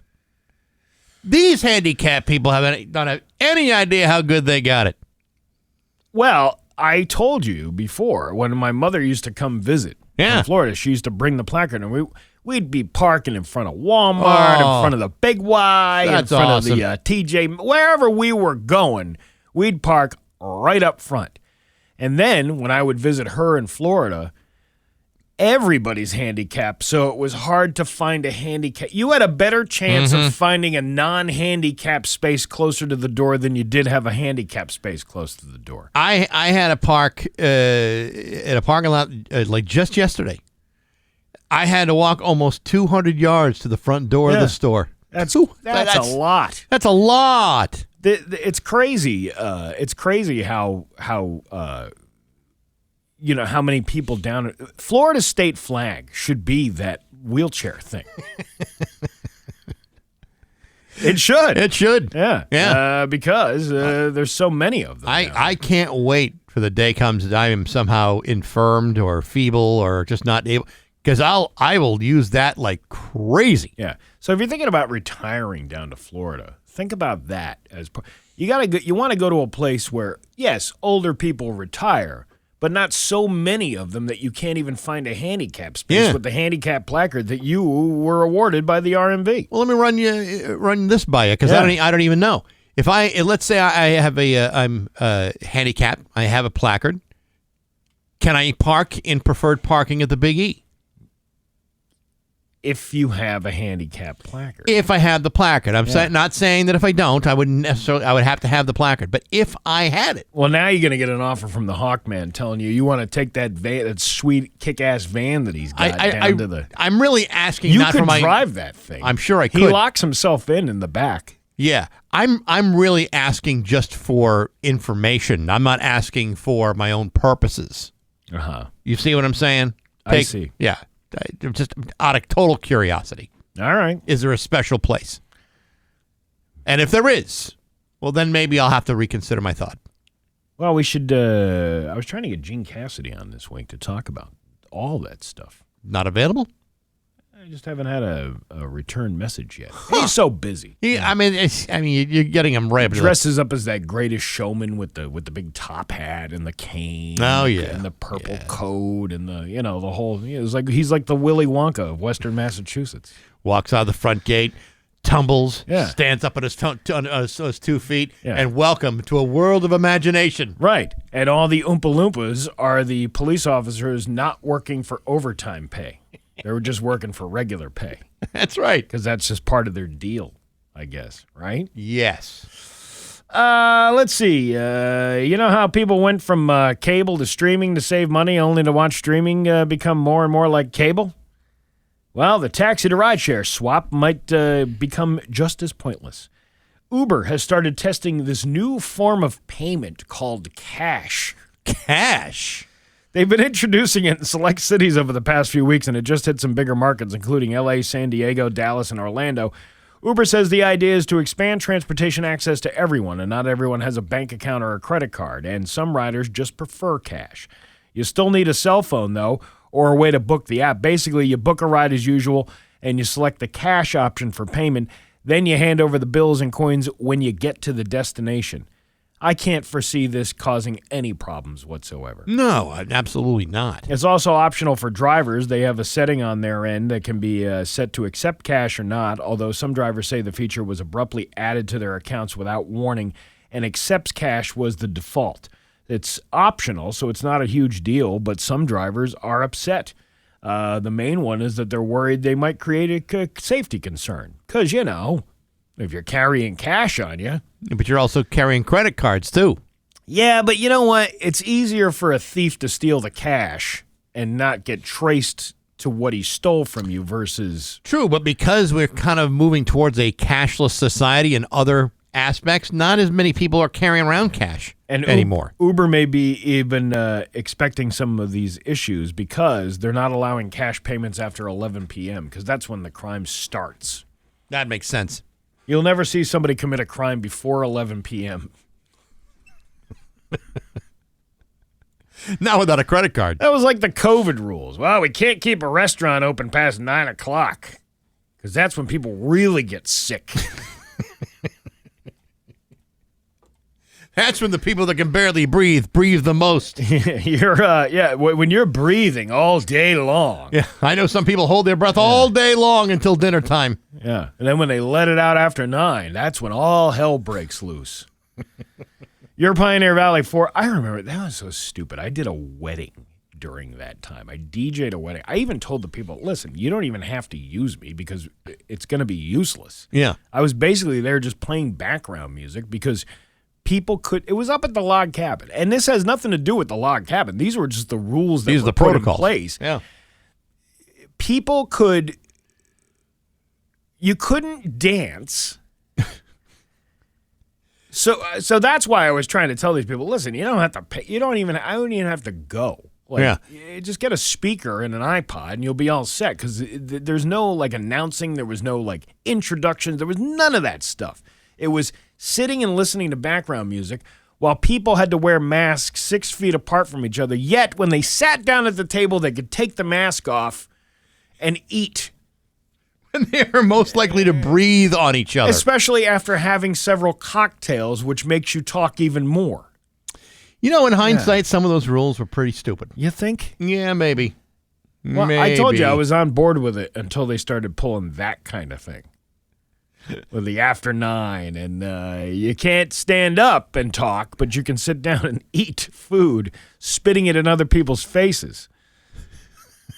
But once you stand up, you got to put the mask on because it's safe for everybody. Oh, boy. Your Pioneer Valley forecast today, mostly sunny with a high of 70. It is 49 right now in downtown Springfield. I'm Steve Nagle, and that's the news on Rock 102. Oh, yeah. Fall's a great season. Springfield's Classic Rock. It's 7:54 and Blue Oyster Cult with Bax and Nagle on Rock 102. It is going to be mostly sunny today with a high of 70. It's 49 right now in downtown Springfield. Now, real quick here, a couple things. The Rock 102 Pro Picks Pool is underway at rock102.com. It's your call football. Weekly winners can get a $50 gift certificate to Vanish Valley Brewing in Ludlow, and the overall season winner gets a $500 cash card courtesy of Nor'easter Organic Life Hydroponics. So you go to rock102.com, you check your stats, you go with your gut, and you play Rock 102's Pro Picks Pool from Nor'easter Organic Life Hydroponics and Rock 102, Springfield's Classic Rock. I'm reading this little tidbit of info here, like one of these conversation starter stories. Mm-hmm. Those kids who grew up getting participation trophies have entered the workforce. And surprise, they really like to be celebrated even if they mess up. Who started the participation trophy generation? Wasn't that our generation? That was us. That was, yeah. It was so us. Where does that mentality come in going, oh, these kids today, they get a participation trophy. Yeah, we started that. We created that whole mentality because we wanted to be friends with our children. I think I still have a participation in track and field from when I was 8 years old. See, we didn't get, did we? I don't think. You got a medal. You got something. I don't think I got a participation trophy simply because I was a part of something. You don't have. Do you have any trophies at home? Did you have any trophies when you were a kid? Well, you're looking at a 2-time Pinewood Derby champion. Minus your dad winning the Pinewood Derby twice. No, we didn't win. Like if I played baseball, we didn't. Didn't get. No, you didn't. I think we maybe got a no. My older brother has them. Had them. I don't think I ever got a trophy. Yeah. For playing a sport. Did I? No, I didn't. I absolutely didn't. So maybe it's like it must have happened between my generation and the next group. Yeah, but I'm I'm at the end of the cusp of your generation. See, but I'm in the beginning. So, I think there was something in the middle. Right, but that's still not Gen Zers. Yeah, I know. So, this is the thing that gets me with people who complain about stuff when they were the ones that started it to begin with. Well, wait a minute. Are you Gen X? I'm on the cusp of Gen X and millennial, I guess you would say, because it's that every 1980 thing. I think when I was a kid, I think our parents still believed that it was okay to disappoint your children. Yeah. And as the years went on, I think there were more and more adults that felt, well, I don't want my poor Todd or Brody to have a broken set of self-esteem. Yeah. The only way to get them to get beyond that is to get a trophy for their participation, just to know they completed the season. Oh. Something happened. I don't know. I don't know what that was. I don't know. Well, this is just a bunch of bullshiznit anyway, so it really doesn't matter. Yeah, and so now you have kids that feel like they need to be coddled, even in the in the worst way. These kids and their stupid participation trophies. Well, didn't your generation start that? Yeah, but that's when we deserved it. They want their trophies the day they start. We had to wait until it was over before we got ours. We actually participated in something. Steve is going to be part of a great comedy show on September 25th at the Academy of Music in Northampton. The comedian Greg Morton, who's been on our show before, is going to be the headliner, and you'll be opening for Greg. That'll be a great show. Well, after this interview, I think I should be. I think he should be opening for me. Well, we'll see about that. That's coming up in just a couple minutes on Rock 102. And now, Bax's View from the Couch. Brought to you by Rocky's Ace Hardware, your grilling destination. Weber, Big Green Egg, Uni Pizza Ovens, and Traeger Woodfire Grills. Hey, good morning, sports fans. How the heck are you? Folks, you ever hear the old saying that you should never judge a book by its cover? That's an expression usually used by those who find themselves deep within the savage clutches of disbelief and denial. On the surface, some might say the Patriots looked horrible yesterday against the Las Vegas Raiders, and they did by losing to the Raiders at home by a score of 20-13. In doing so, they not only lost their season opener, they're also able to turn a marginally ineffective journeyman quarterback like Geno Smith and make him look like the next Johnny Unitas. You young kids can go ahead and look that up. So what happened yesterday? How did the Patriots go from looking pretty good to looking pretty bad, all in the span of a single gloomy afternoon? I mean, if you take away the poorly timed interception, I suppose you could say that Drake May was halfway decent, going 30 for 46 for 287 yards. Granted, their first-round pick, Will Calhoun, seemed a little jumpy and couldn't stand still. But that's the only big problem. Your problem is that your defense looked like garbage. Last year, Geno Smith was the 12th-ranked quarterback in the NFL. That's a guy that should have been able to be shut down. But when your defense isn't covering guys and you're playing sloppy all afternoon, then a guy as mediocre as a Geno Smith can throw 362 yards against that sort of crappy defense all day long. Now, when it comes to judging a book by its cover, should we really be judging the Patriots harshly based on one bad performance on opening day in Foxborough? Well, when it comes to books, the answer would be no. But when it comes to Patriot football, the answer is a resounding, oh, hell yes. Because what we saw out there yesterday with the Patriots squeezing out a big, fat, stinky one right in the field, there's a problem. And next Sunday, the Patriots are in Miami. And based upon what you saw yesterday, the Dolphins are 2.5-point favorites. That gives the Patriots a 6 full-day span to figure out how to play football again. Because what you saw yesterday certainly wasn't that. But hey, enough of my yapping. Sports brought to you by Rocky's Ace Hardware. Hey, you need a new staple gun? You're in luck. It's the Craftsman $15 tool sale at Rocky's. Get a Craftsman staple gun, a Craftsman hammer, a drill bit set. Good tools, good deals right now at your neighborhood Rocky's Ace Hardware. I'm Bax. That's my view from the couch. Rock 102, Springfield's classic rock.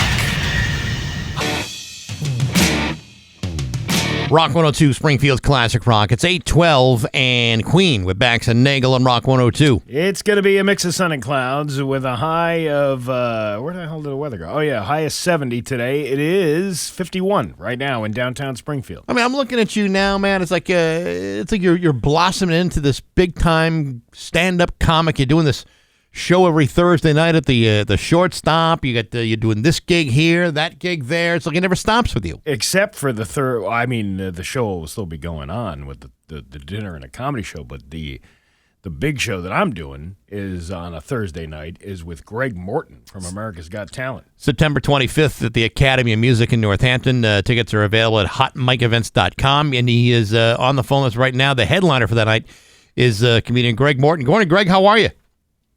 Steve? This is Steve. That's Bax. Oh, my God. Is this Greg Morton? Yes. It's about time. I got through. Yes, it's good. So just to let everybody know, we tried talking to you like last week, and I think you were from like out of the country or whatever. And I mean, you're from out of the country, but you were like really out of the country, and we just couldn't hear you. You couldn't hear us, and we had to do it all over again. Yeah. Let me ask you. It's that tin can string thing that I need to trade in for a new phone. Now, let me just ask you this, Greg. Were you really out of the country, or was that just some bullshit that the guy came up with who was promoting the show? I was really out of the country. Oh, okay. Well, that makes a lot more sense. Yeah, I was in Canada, which means the tariffs were interfering with my phone call signal. That's not out of the country. I thought you were in like Uzbekistan or something like that. I thought Canada was part of our country already. Oh, when did that happen? I don't know. I can't believe you're opening for me on September 26th at the Academy of Music. Neither can he. Yeah.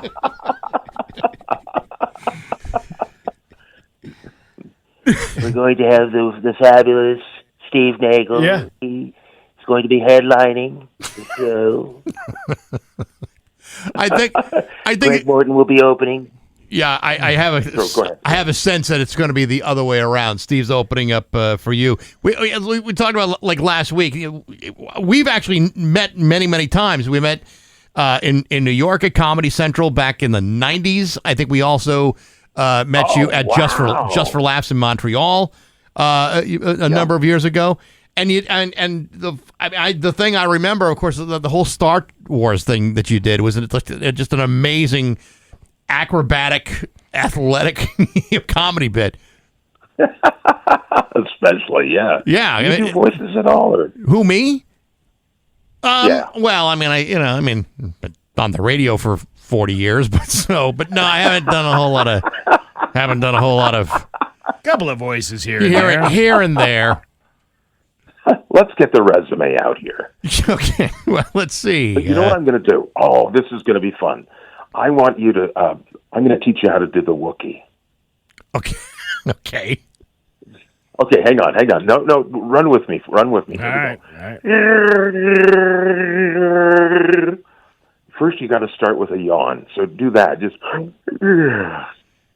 Okay. All right. Go for it. All right. Okay, that's good. Okay. And then now you have to move. You have to move your uvula. Okay. That sounds personal. But go ahead. No. Steve, get a little closer. By the way, you are not the first. Thing. You are not the first man to ask him that question. You got to move your uvula and sound like a Wookiee. And wear this hat. And by the way, don't tell your mom. Right. Just like you're gargling. Go give it a shot. Let me hear it. I can't quite get it down, Greg. All right, Greg, you ready? I'm gonna try it. You ready? I'm gonna try it. You ready, Greg? All right, here we go. Okay, yeah.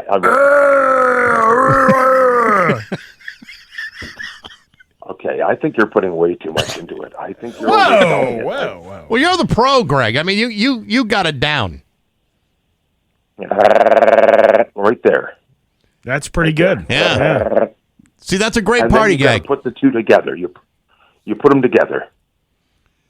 Which is why I need a great warm up act like yourself to get people roped in. Why aren't you going to do it? Why won't you do it? Why won't you do this for me? I can do it for you. Okay, give it a shot.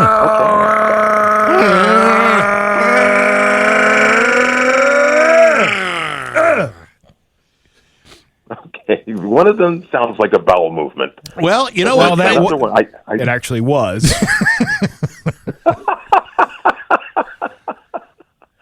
Do you have anybody else at the station that maybe you could call in? Someone with some Wookiee talents. Oh, we got our buddy Marty Caproni here. Marty, go. What do you got? Marty, come on over. Yeah. That's close. That's Oh close. my gosh, listen to that. That's pretty doggone good. And without any real practice, he just did it right off the top. That was just me doing a Portuguese guy. Why? What are you guys? I want to. We're going to assemble a Wookiee army. That's what we're going to do. And we're going to take over. And they'll all be stopping at the Academy of Music on the 25th of September. Oh, it's going to be great, man. It's going to be a great show. Calling all chubby men with sleep apnea. We need your help for a Wookiee impression. There'll be a big wook-off. They've already got the masks, so they could do the Darth Vader as well. Right. Yeah. Are you going to be wooking each other off down there? We're going to be... I mean, Northampton isn't typically known for that kind of thing. Yeah. Well, it depends on what you pay for. Yeah, that's right. Yeah, true. Yeah. That's right, yeah. So have you ever, I mean, I'm trying to remember the last time you were even up. Were you up here at any point? Have you done Massachusetts in a while? I can't remember that. Yeah, because I was gonna say if you had been up here, we would have had you. We would have had you on more recently. But it's been a long time since I think you've done any shows in Massachusetts. I think it has been. I think it's been at least 20 years. But you know what drinking's like. It kind of interferes with your memory. I think that maybe it was then. I have a recollection of 20 years ago. Maybe like very possible, like early 2000s or something like that. What do you think, guys? I don't remember. It's changed so much around here. You wouldn't recognize it. If you... Okay, buildings above 3 stories. What are we talking? No, well, not our building. Not our building. Our building has been underground for years. So, it's a safe space in an underground bunker. It's a panic room. Oh my gosh! Well, the station. Sorry. Here's how I know you haven't been here in a while. I saw the original promo that you did on the video where you said Academy of Music in New Hampshire.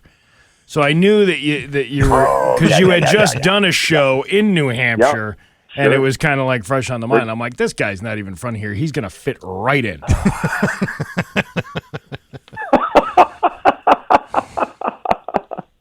Okay, well, how about the person who called me Craig Morton throughout the whole promotional video there? I bet that happens a lot, though. No, it doesn't. It doesn't? Yeah. No, it does not happen. No. I've never had that happen. All right. Well, I've had it happen from, Listen. people I've been close to, like my family, but I've never had that happen. All right. In an ad, like a big advertisement for a show. Well, I will tell you, Greg. The Academy of Music. It's Craig Morton. Yeah, well, I will tell you, Greg. Another America's Got Talent alum, Tom Cotter, once performed at the Calvin Theater, which is not too far away from the Academy of Music. And on the big front page headline of our local paper, it said Tim Cotter. Oh. So they do, it is easy to, that's why we do things around here. We mess up your name. Okay. So expect it. Okay, so there are some people who are phonetically challenged. Yeah. And I'm just going to have to live with that. You're just going to have to live with it. Greg Morton is going to be at the Academy of Music on September 25th. Steve Nagle opens up that show. Greg, great to talk to you. Thank you, guys. I really appreciate you, and I will get a new phone. This one This sounds one's fine. perfect. Just stay away from Canada. Simple. I like the other interview better. That was only 30 seconds. Greg Morton with Bax and Nagle on Rock 102. Rock 102, Springfield's Classic Rock. It's 8:30 and Van Halen with Bax and Nagle on Rock 102. Liam's got the full forecast for you. Hey, real quick, Thursday, October 16th, it's Rock 102's Mayflower Marathon Comedy Night at the Armory at MGM Springfield. It's brought to you by Dave Miner Exterior Home Improvements with Aqua Pump, and it's going to be a night of laughs to benefit the Open Pantry that definitely needs your help right now. Our headliner is comedian Tom Cotter, who has been on our show for years, along with his guest Steve Nagle, Corey G. I'll be the host for the night. Tickets are on sale right now at rock102.com. All the proceeds to be donated to the Mayflower Marathon, which happens in November. Again, brought to you by Dave Miner Exterior Home Improvements and Aqua Pump. It's the Mayflower Marathon Comedy Night from Rock 102, Springfield's Classic Rock. Yeah, that's going to be a damn good show. It will be a great show. You know, other than the feedback I just heard about the other show that I'm going to be on at the end of this month, where this guy writes in, "This guy sucks. I want a refund, and I haven't even bought a ticket yet." Okay, but you're coming from me. Yeah, you're right. not coming for that guy. That's it. That's all. That's all that matters. I don't suck as much. No, you got a far less sucking quotient. I have a less suckier type of quotient. In all fairness, Greg is quite good on stage.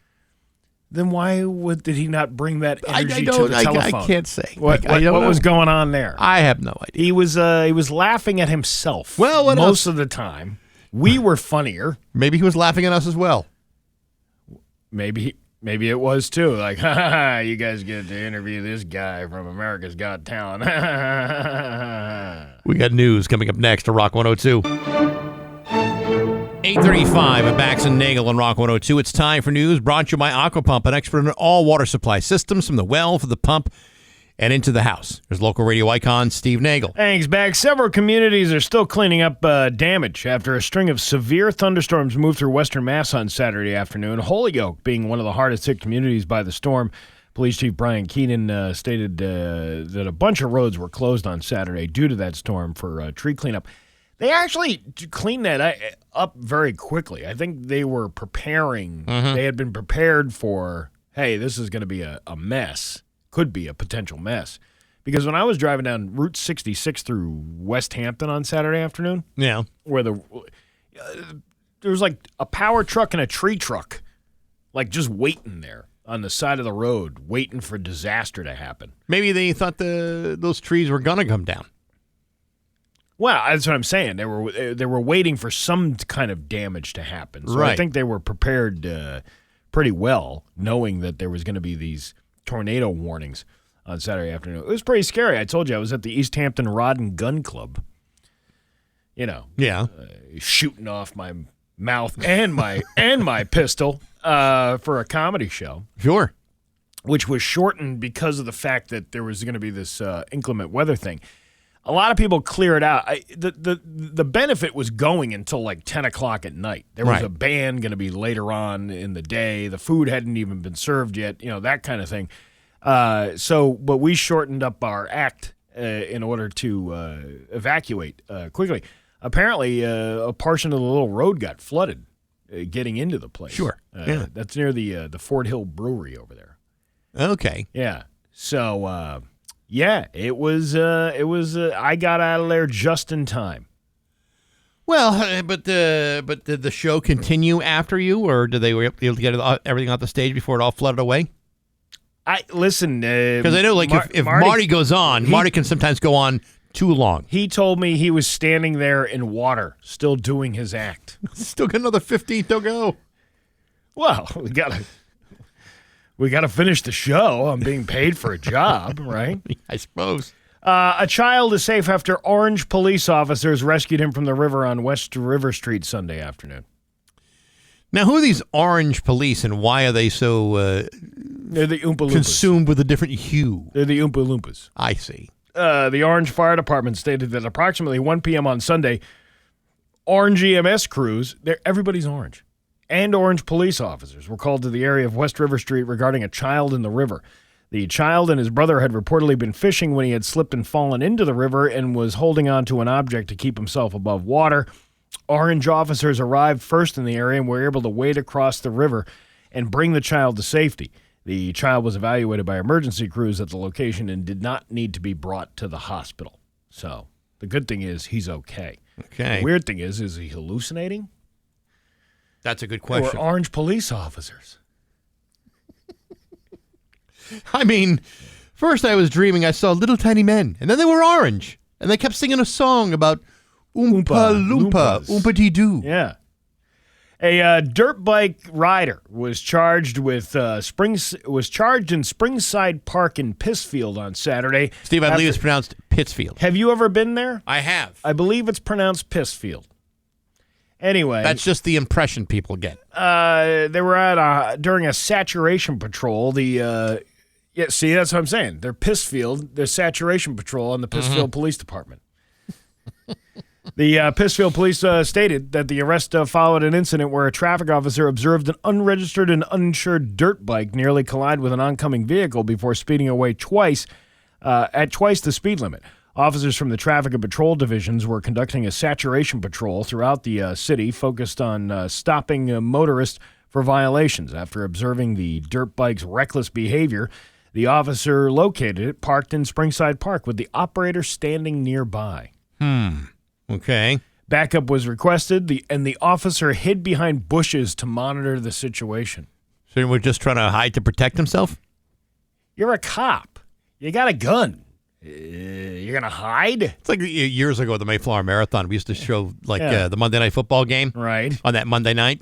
And there was some people that may have had a little bit too much to drink. Yeah. And there was a little ruckus outside. This is at the old Hall of Fame. Yeah. And then our security guy, who we hired to protect us from these kinds of things, hid behind a dumpster until the fight died down. Well, as one security person would do in a situation like that. I realize in this particular case now, you've got a cop that was hiding behind bushes. So I'm just wondering, is this part of their security training? When Shiznit goes down, is it every man for himself? I'm hiding behind the bush.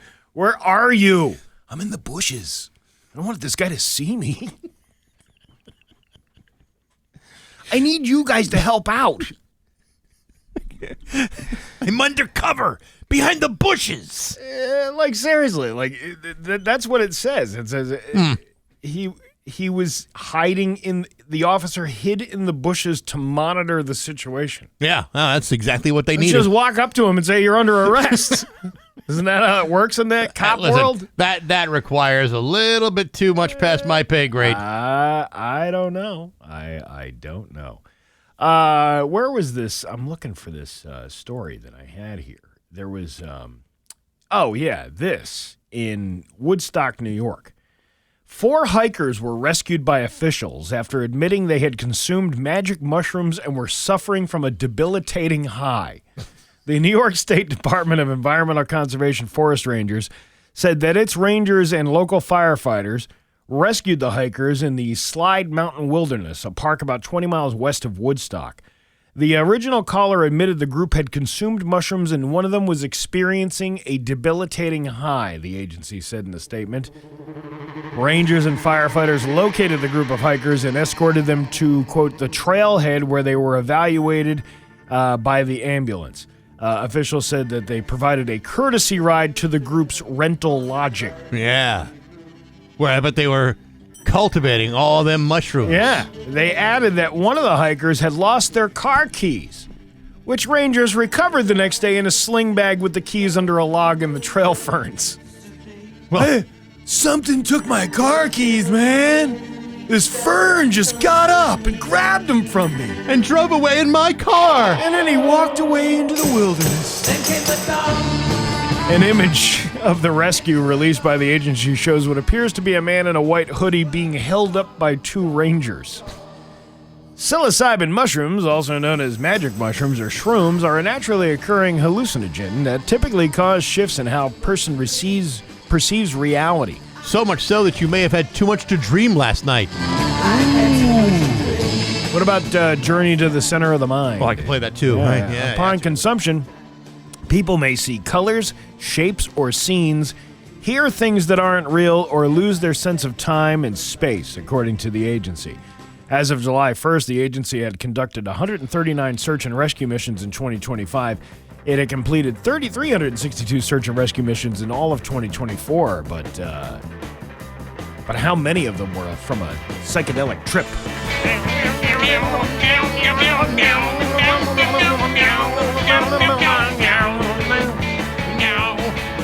You know, this is Ted Nugent. It is? Yeah. This is the Amboy Dukes? Amboy Dukes? Yeah. Yeah.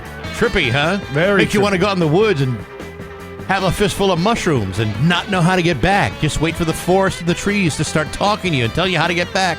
You know how embarrassing that is? Yeah, I can only imagine. Hey, got a great idea. Let's go find ourselves in the woods this weekend. Just the four of us. Like guys do.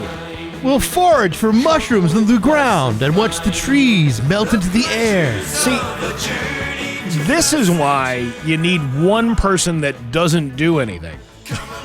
You need like that sober trail guide. Yes, you need some sort of drug-free Sherpa to get you out of there. Man, we met God over the weekend. It was so cool. Did you know he has a Coleman sleeping bag? That would explain the Cabela's hat he was wearing. It was wild, man. Come along if you can. Come along if you can. I'm so tripped out right now, dude. Do you know Jesus microdoses? I thought so. Yeah. How do you think he got those holes in his hand walking around with them all day long like that? No wonder he couldn't hold on to my canteen. It's crazy. Anyhow, you know they had mushrooms at the Last Supper? What part of Christ was that supposed to be? And he said, one of you's gonna betray me. He was so right, dude. He said I was going to deny him 3 times, but, I'm so tripped out, I only remember really 2. Your Pioneer Valley forecast is going to be mostly sunny. A great day to go out in the woods and take a handful of mushrooms. The high is 70. It's 51 in downtown Springfield. Yeah, man. To Springfield's Classic Rock, it's 8:53, and Soundgarden with Bax and Nagle on Rock 102. It's going to be sunny today with a high of 70. It's 51 right now in downtown Springfield. We got some things to do in just a little while. This week, start of the Big E. That's happening this week. Shriment is now over and done. The Ride to Remember, that went off without a hitch. I can't believe Walmart Without a Roof opens this Friday. I know. Yeah, I know. It's something, isn't it? Yeah. A lot of people are going to start asking, you going to go? You going to go? Going to go to the Big E? I'm probably not going to find myself out there this year. It depends. Maybe there's something that can entice you to go down there. What? Well, I mean, there's... What would that be? I mean, and then there's... Well, I mean, you got the... Yeah, I don't know. I can't think of anything. I mean, listen, I like going, and when I'm there, Yeah. I'm fine. But when the threat of 170,000 people are going to be having the same idea of going to the Big E on that same day that I do, that doesn't sound like much fun to me, personally. No. I would like to go at times when hardly anybody is there. You know what I mean? There's no line for the slide. Yeah. There's no line to buy a ShamWow or a Miracle Mop. Well, there's no line for a cream puff. Bax, it's become so popular and affordable that there'll be a lot of people there. I totally agree, but it's like, man, when it gets to be that busy, that doesn't sound like fun to me. That sounds like it's too much. And maybe that's an age thing. Maybe like I'm at the age now where being in the middle of large crowds is not really my bag.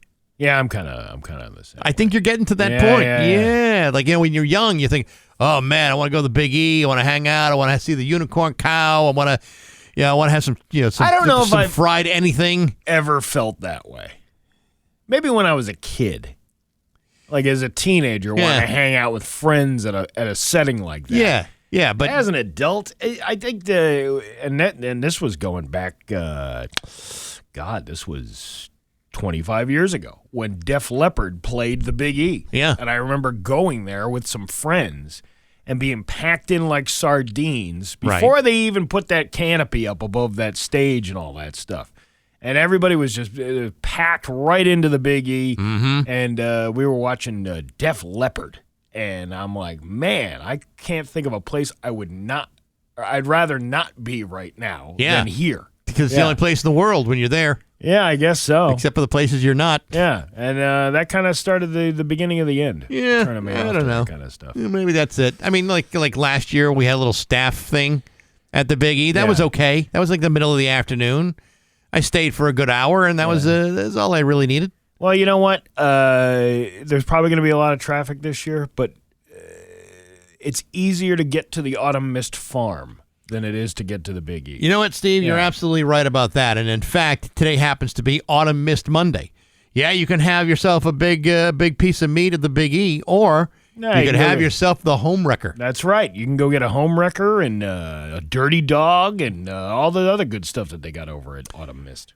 Farm to the table. You can't beat their meat. Autumn Mist Farms is working throughout all the construction. We happen to have a $25 gift card to Autumn Mist Farms. That can be yours to the 10th caller, 293-1021. I think it's supposed to say it's worth the drive through the construction, but the liner says work the drive through the construction, which I guess it is kind of work. But it's worth the drive. It's worth the work. That work is worth it. It's worth the work to get to the hot dog. To have delicious meat in your possession, including the home wrecker, and they make good sandwiches over there too. Make no mistake. Good place to go.